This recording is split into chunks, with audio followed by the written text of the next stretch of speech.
Shalom jemaat yang dikasihi Tuhan, damai sejahtera Allah penuhi hati kita semua. Pura-pura beribadah. Firman Tuhan hari ini diambil dari Kolose 2 ayat 18, demikian firman Tuhan.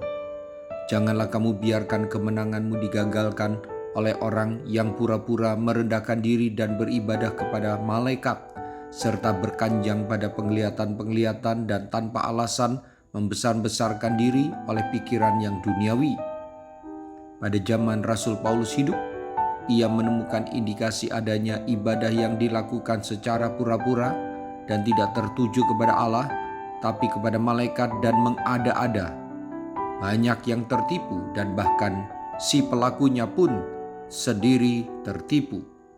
Bapak, Ibu, Saudara-saudari, bagaimana kita beribadah selama ini? Sungguh-sungguh atau pura-pura? Apakah ibadah kita tertuju kepada Allah atau hanya untuk memuaskan nafsu duniawi kita? Kita tidak bisa menampik kenyataan adanya orang yang pura-pura beribadah dan ibadahnya tidak tertuju kepada Allah. Oleh karena itu diingatkan kepada kita semua yang mendengarkan renungan suara gembala hari ini, agar ibadahmu jangan sia-sia dan kemenanganmu digagalkan, maka janganlah pura-pura beribadah dan jangan asal-asalan beribadah. Kita semua pasti tidak mau disebut orang yang beribadah dengan pura-pura. Kita pasti tidak suka dengan anggapan itu. Bapak, Ibu, Saudara-saudari, jika Anda selama ini tidak pura-pura beribadah, mari tunjukkan atau buktikan atau hasilkan buah yang baik dari ibadah yang sungguh-sungguh.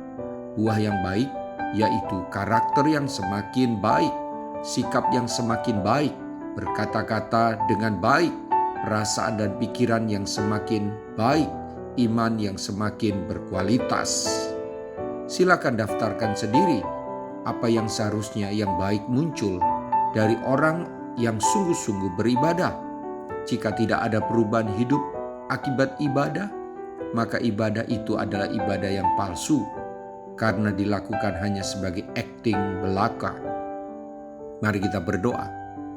Tuhan Yesus, Engkau yang paling tahu hati saya, motivasi saya, kesungguhan hati saya, perasaan saya saat dalam melaksanakan ibadah, baik ibadah bersama yaitu kebaktian di gereja, di kelompok kecil maupun secara pribadi dan dalam keluarga. Roh Kudus, tolong saya untuk selalu waspada agar jangan sampai saya kehilangan berkat jasmani dan rohani dari ibadah yang sungguh-sungguh dan yang utama. Ibadah saya dan keluarga saya menyukakan hatimu, bukan kejijian di hadapanmu. Dalam nama Tuhan Yesus, haleluya, amin. Sampai jumpa besok dengan suara gembala, firman Allah yang hidup. Tuhan Yesus memberkati.